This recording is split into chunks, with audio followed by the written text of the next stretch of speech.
Hey y'all, welcome to the My Place podcast. I'm your host, Mary McSwain. Thanks so much for joining us today.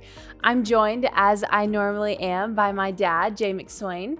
It's good to see you today, Mary. It's good to see you too on this very rainy day that we're having again. Well, it is summertime in July, so that happens fairly regular this time of the year, doesn't it? It does. It's a bit of a rainy season, and we've been talking about this earlier today. It's also wedding season for us. Yes, it is. I hear that you had a great last Saturday with your sister, and then I think you're going back again this week. Is that right? Yes, we went on Saturday. We're going this Thursday and on Sunday to her different wedding dress appointments. And we discovered that asking questions like we do a lot of times here in coaching sessions is invaluable when you're trying on wedding dresses as well. And I hear that you're the great question asker, even as you are in our episodes together. So both your mom and your sister told me that your questions were great.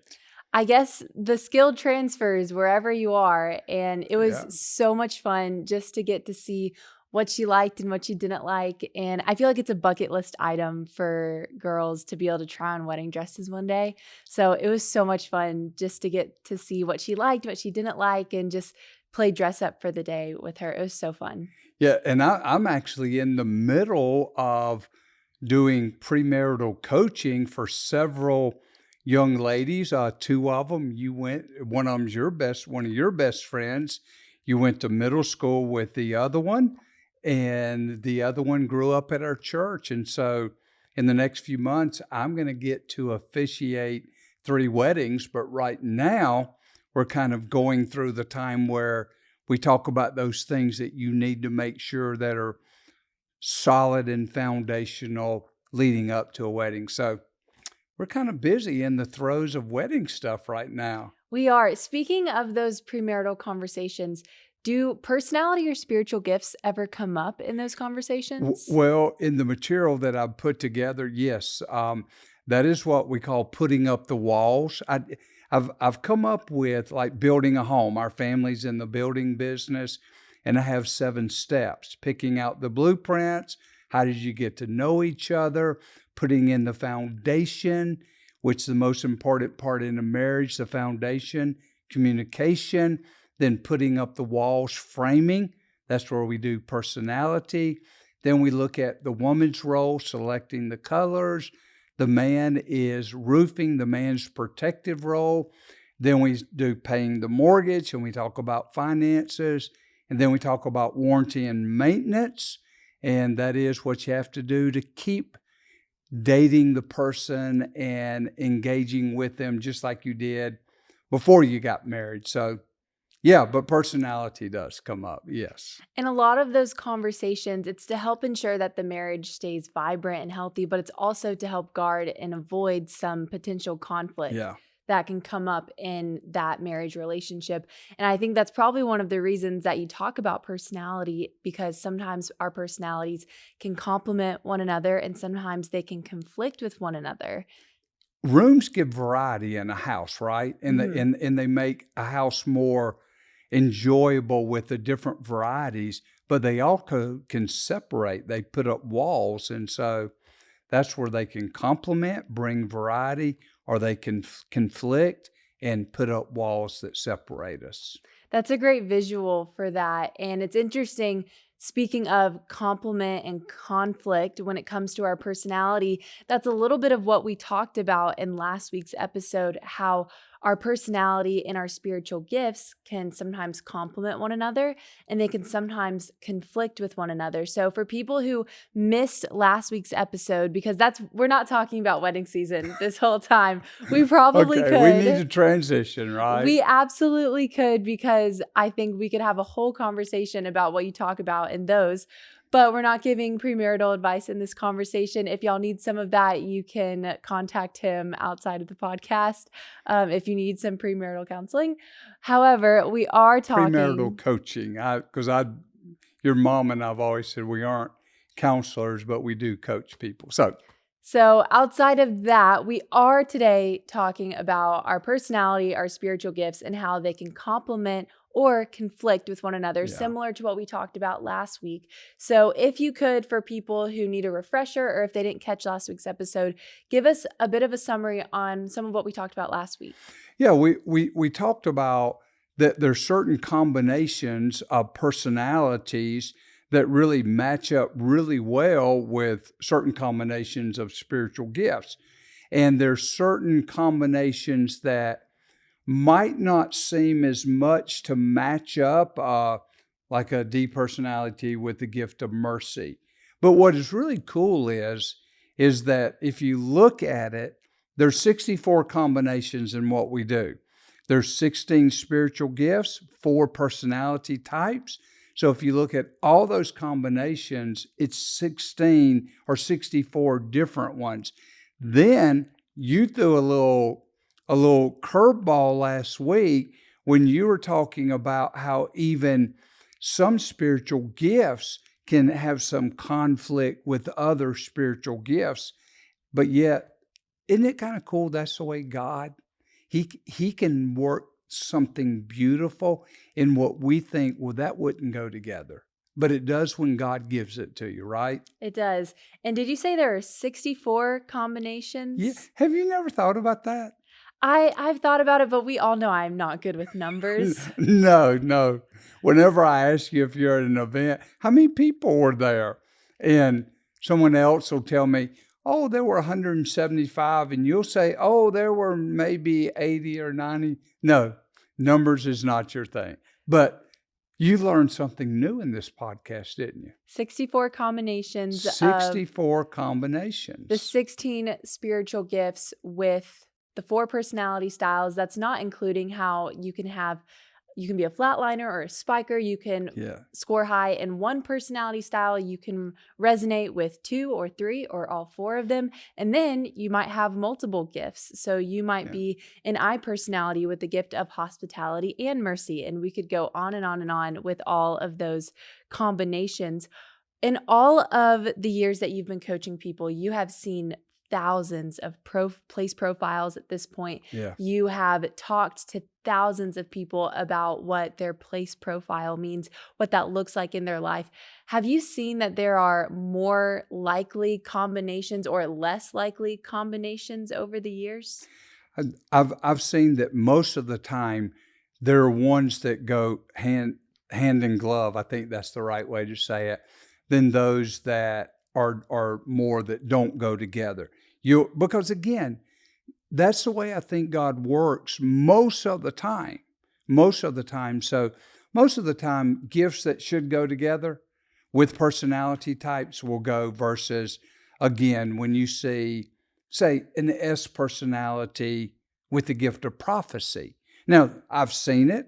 I've seen it more than once, but that is not as common as, say, a D personality with the gift of prophecy, or I don't know this for sure, but probably D and I personalities probably go more with evangelism than the S and Cs. But again, I've seen S and C combinations with the gift of evangelism, but I think more of the ones that correlate more the go together more than you'll see them more than the ones that don't correlate possibly.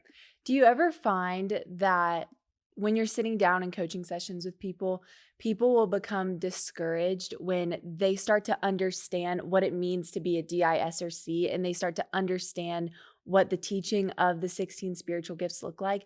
Do people ever become discouraged or confused in the teaching of the material or even in the coaching session when they start to figure out that they might be one of those unlikely combinations? Yes, they do. It was interesting. I'll remember this. It was a senior pastor's administrative assistant, and she took the assessment, and she was that unlikely combination. She was an S with the gift of prophecy. And as you know, prophets can be very black and white and can sometimes seem harsh because they have a very much of a plumb line. She really did not. I remember, this was probably 20 years ago. she really got distraught that she didn't like that spiritual gift of prophecy because she thought it was so harsh. I've seen a lot of people that have the gift of discernment, and especially if they're a C, because if you take C with discernment, it can be that combination can be somewhat critical, because they see things and then they kind of sometimes get to the chase and are direct about it. So, yeah, I do see people that do get discouraged when they look at themselves. But where I also see a lot of people, what happens with a lot of people, Mary, is that they know someone that maybe has their personality type, but has a different gift, or someone that has a different gift than their personality. So a lot we talk about this. I bet if you went back and you could, if we had one of those things that could Google how many times we use the word comparison in even these podcasts, it'd probably come up a lot. But I do see people get discouraged because they're overlaying it with oftentimes who they want to be, but oftentimes who they see that they want to be. It also reminds me of the episode we did on the pathological critic. Yeah. And rather than get discouraged, that episode talked a lot about those who criticize others for not serving in the same way that they do. Maybe because they have the same spiritual gift, or they're serving in a way that would demonstrate a similar gift in that scenario. And they feel as though people should serve the same way they do. And you either become discouraged or confused by who you're not and who you see other people to be, or you become critical of who you are and who other people not are not in the way that they serve. And that could be because you have a similar personality style, but you have different giftings. And so you're drawn to serve in different ways, or you have a similar gifting, or you're just serving in a similar ministry. But because of your different personality style, because of your different gifting, you're going to gravitate towards serving in a different way, even if it's in the same ministry or you're doing the same things. The way in which you serve is going to be very unique according to who you are. And I think that's one of the most powerful things about the coaching sessions that I've seen you do in real time, that I've been able to do when I've been coaching with people, is that the coaching session is when you start to be able to articulate that for people. Because even in the training sessions that we do with churches, we walk them through the teaching of this is what it means to be a DISC. This is what the 16 spiritual gifts explained. We go through each one of them. I think one of the most prominent examples, because a lot of times we'll teach them in contrast with one another, is when we teach on administration and leadership, or mercy and exhortation, and we teach them in contrast with one another. Yeah. And then people come back and say, well, these are my top two. So what does that mean for me? So if someone comes to you, If somebody says those are their top 2, Mhm. then I'll say, "Boy, you're good at vision, but you're very good also at executing the vision." I'm good at vision, but because I don't have the gift of administration, I have the gift of leadership, but not administration, I'm not very good on the execution. So, yeah.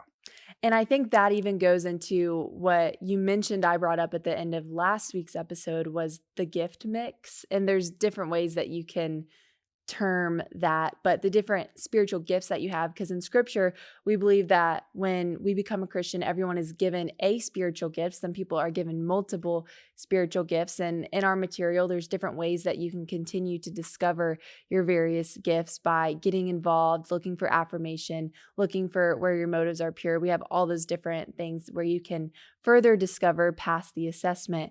But the different gift mix that people have, it can influence the emphasis and the direction in which you're drawn to service. So if you have leadership and administration, you're good with vision, but you're also good with the tactics and the process that need to be implemented to accomplish that vision. If you have mercy and exhortation, you're good at meeting people where they are.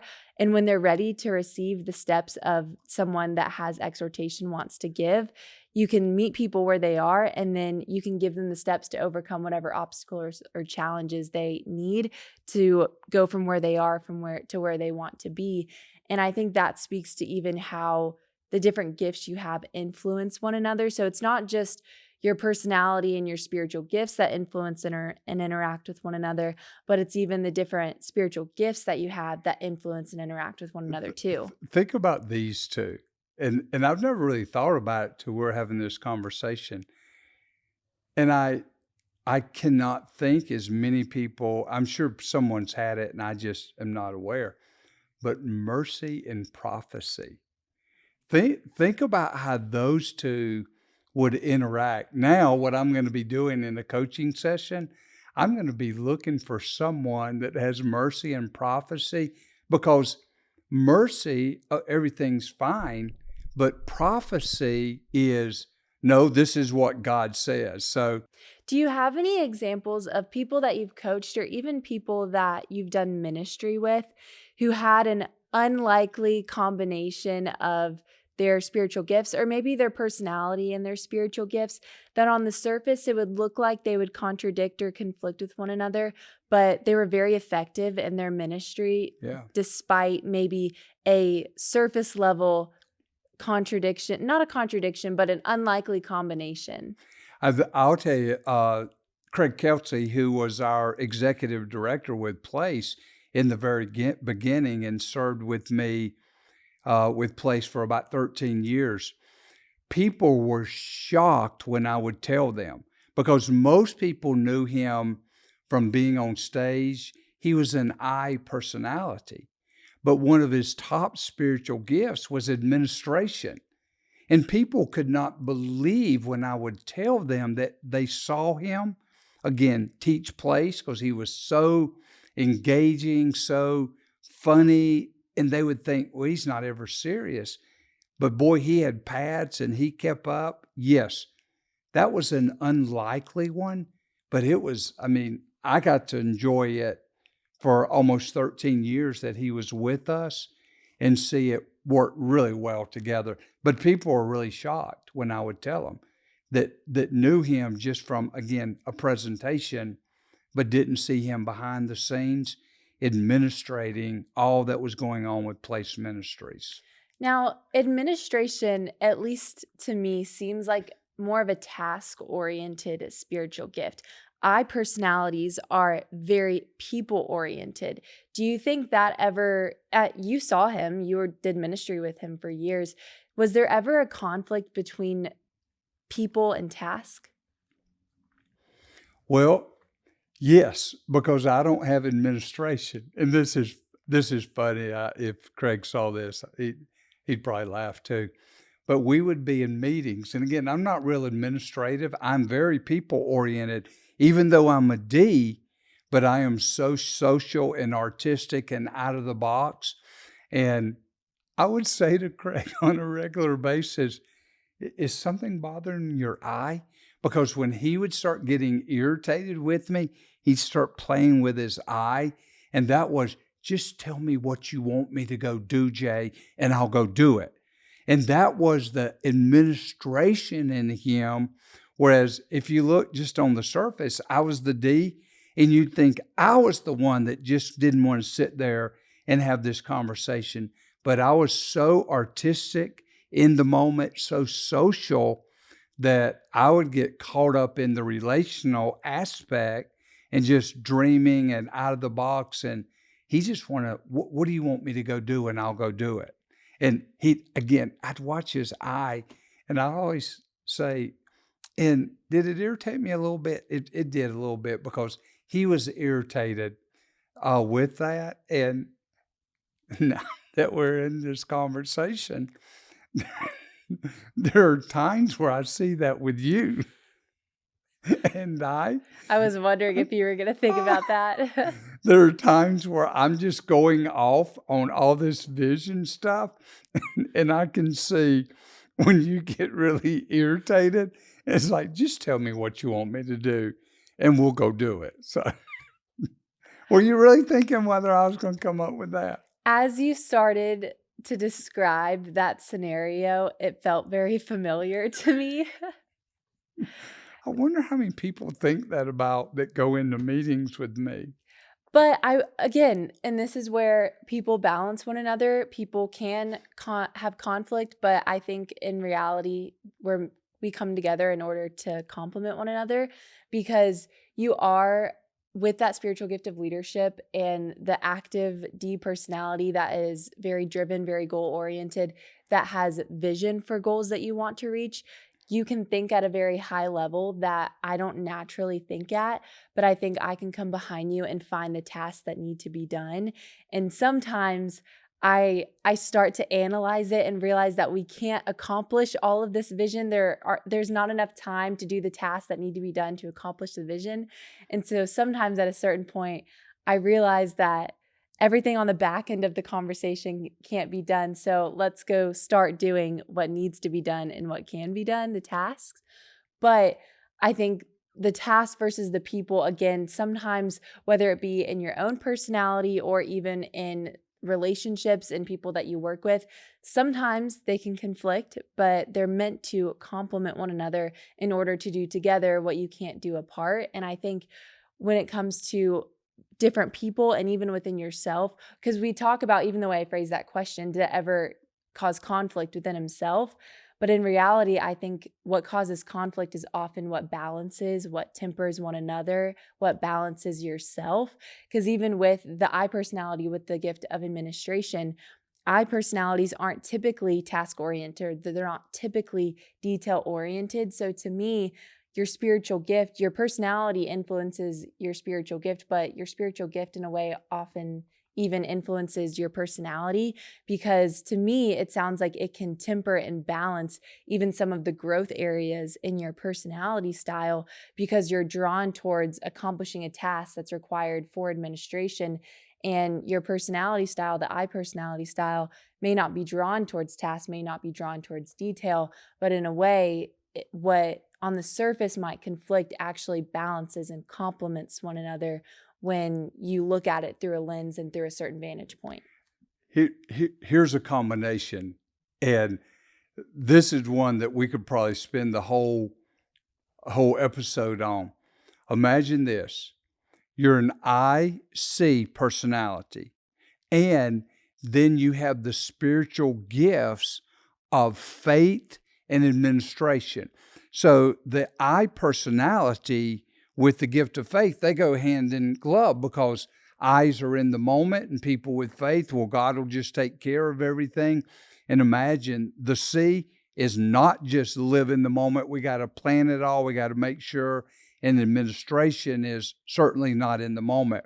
But just imagine someone that was fairly even between the IC personality and then they had the spiritual gifts of faith and administration. Can you imagine sometimes the conflict that would go on inside of them? And maybe even the conflict that happens when they're on a team working with other people? Now, that would be one that I've never even thought about those four combinations in one person. But if it is there and they are walking in the Spirit with God, God uses it to bring great things about and balance. I'm glad you brought up the IC personality because we are jumping all over the board today with the I, different combinations. well, that was what we were going to do in this episode. If I remember, we were going to talk about all these different combinations. And one of the things that we talk about, like in the workbook, you can take what, like this page here is the gift of hospitality in the four different combinations of D, I, S, and C. And they just look so radically different. Same gifting, but a different personality type, and it can look radically different. But that's the beauty of the way God has wired us. It's the beauty of the way he's wired us. And I also think this tool reflects that beauty so well and so accurately because so often we hear that personality assessments put me in a box or spiritual gift assessments don't make sense to me or X, Y, and Z. And we're only talking about two of the elements in this episode. Imagine when you bring the others in, then it really gets kind of. Yes. And I think that is why. And when we're talking about it right now, even for people listening, I feel like it could be so hard to follow because we're talking about it at such a high level. But this tool, I think, reflects that beauty and that uniqueness so well, because while we are going to 5 different elements, we are talking about all these different combinations. When you understand how the tool fits together, when you understand how they're different puzzle pieces uniquely made in each person's life to come together to create the picture that the Lord painted of them, the different puzzle pieces that make someone up to create the very unique picture of who they are, it's to me the exact opposite of putting someone in a box, because it is diving into how unique they are and how it's a reflection of who they are. It's not meant to put them in a box, but rather be a mirror to reflect who they already are and just give some language to that, Yeah. and to be more like a reflection they can look into, not someone creating someone that in trying to tell them who they are. But I think we're talking at such a high level. We're talking about all these different combinations. So I want to also encourage people, if we are talking at a really high level, there is a great way for you to understand it better. It's by taking the assessment yourself, which you can find online, where you can not only discover your personality, your spiritual gifts, but your abilities, your passions. You can look at your life experiences, and you can look at your place profile. You can look at those different puzzle pieces of who you are and start to put them together to understand the picture that the Lord made of you. And I think looking at them for yourself is what really helps us understand the material. It's what helps other people understand it for themselves, is not just when we talk at a high level, but when they look at those puzzle pieces of who they are and they start to connect them and see how they work together, rather than just talking about the 64 different combinations and all the different gift mix you can have and the different personality styles and how they look together, because it is a lot, but it's a lot because everyone is so unique. There's not one person that is exactly like the other. But when you start to understand it at a high level, you can look at someone's profile, you can look at yourself, and you can see that reflection of somebody else. And it makes so much more sense. And I think it gives you so much more of an appreciation for how unique and intentional the Lord was in painting each one of the pictures of our lives. And one of the things that I'm really excited about is, as we come to the end today, is next week we're going to have one of your very, very best friends on, and she fits some of those typical combinations: an I personality, gift of hospitality, very warm and inviting. And I think, and I'm so excited to, we had Hannah back when we were just doing them on audio, back when you were still in college. But I'm really excited for her to sit with us here next week and hear a little bit of her story and how God has put her together. I am too. She is one of my best friends. We have done so much life together. And I feel like every time I get to hang out with her or I get to talk with her, I learn something new about her and the Lord and about life. And I feel so encouraged every time that I get to talk to her. So I know that y'all will be so encouraged by getting to hear her story and her heart and how the Lord has uniquely created her. But more than that, just her heart for the Lord and her heart for people, I know that will shine through in the conversation that we get to have with her. So thank y'all for joining us. If you want to learn more about your personality or your spiritual gifts, go online, go to our website. You can take our assessment. You can discover more about how the Lord uniquely created you. And make sure you tune in for next week's episode to hear more about Hannah and our friendship and her life and what the Lord is doing in and through her. And hopefully it can encourage you to want to continue to discover what the Lord is doing in and through your life. So thank you again for joining us this week, and we hope to see you next week.